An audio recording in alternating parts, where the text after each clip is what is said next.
In this presentation, we're going to take a look at KTAV, or the different learning preferences that your students might have when they enter your classroom. First question is, what is KTAV? KTAV is an acronym that stands for the different learning preferences that your students might have. The K stands for Kinesthetic. These are your hands-on learners. The T is Tactual. These are often your emotional, reflective learners. A is Auditory. Those are the kids who like to listen to what they're learning. And V is Visual, the kids who like to see what they're learning. Let's learn a little bit more about each one of these groups. The Kinesthetic learners. These are the ones who like to learn by doing. They want hands-on activities, and it's your job to try to give that to them. What things can you do to help your kinesthetic learners?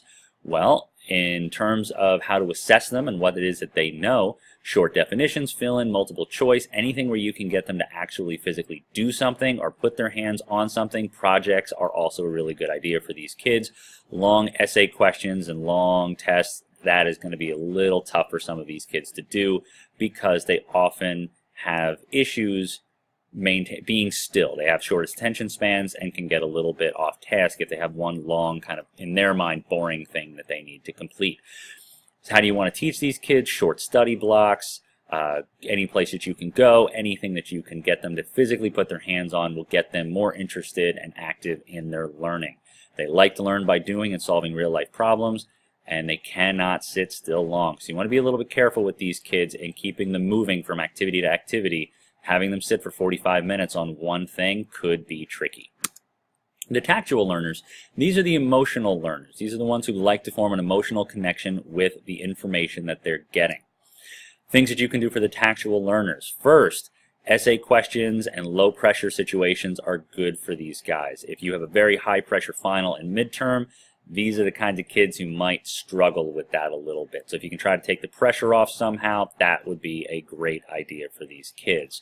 Things when it comes to your classroom, what you can do for them. Make sure you have a warm environment for them. Be nice, be friendly, be kind. Most all teachers are that way anyway, but you really want to focus on making these kids feel welcome. They often like to move at their own pace and make choices about their learning. They read for pleasure. That's a big one for these kids, which most teachers shoot for. But they also like to pick the material that they're reading, so sometimes giving them a book and saying just read it might actually not be the greatest thing. They do have difficulty learning when their feelings are hurt, but they're excellent at picking up nonverbal cues. So these are the kids that are great if you need a buddy for a student who's struggling a little bit. These kids can be excellent buddies for other students because they can pick up on emotions that maybe you or I would have difficulty seeing. And that also is going to make them feel respected because you're giving them some extra responsibility, which is a place that they thrive in. Auditory learners.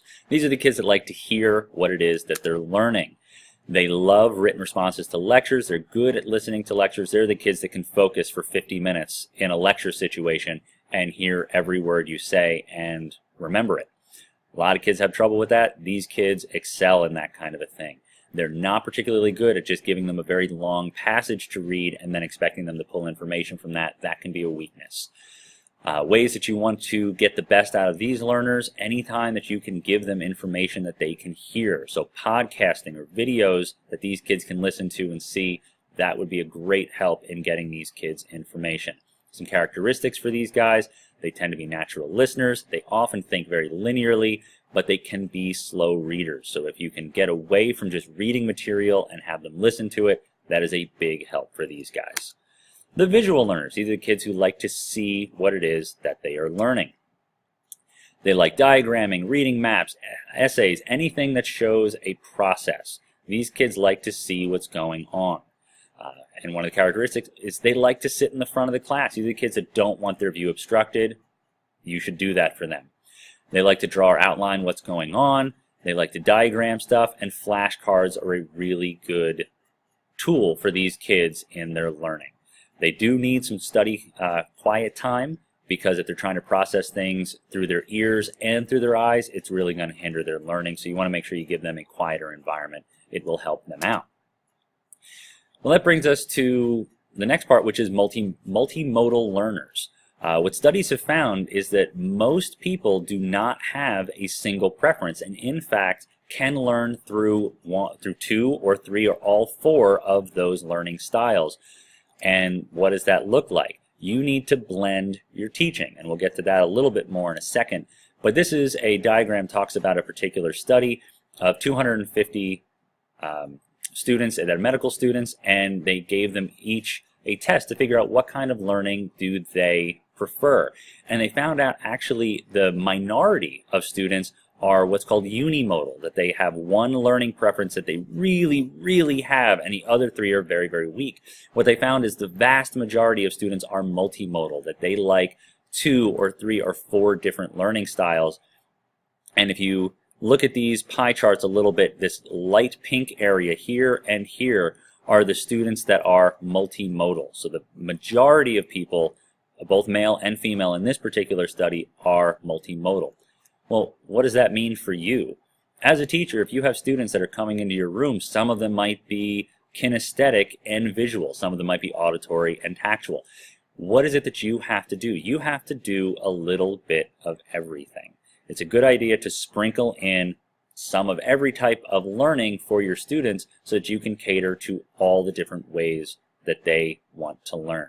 We're going to finish with this little comic, which I always thought was fun. The idea that we can't test the monkey, the bird, the penguin, the elephant, and so on all the same of just trying to climb the same tree, because it will show that 1 or 2 or 3 of them might be good at it, the other ones are not. That doesn't mean that they're not good at their particular tasks or the things that they have. It doesn't mean that they didn't get the information. It just means that maybe we need to switch up the way that we're testing them, the way that we're teaching them, to better help those students. So that's KTAV in a nutshell. Hope you enjoyed.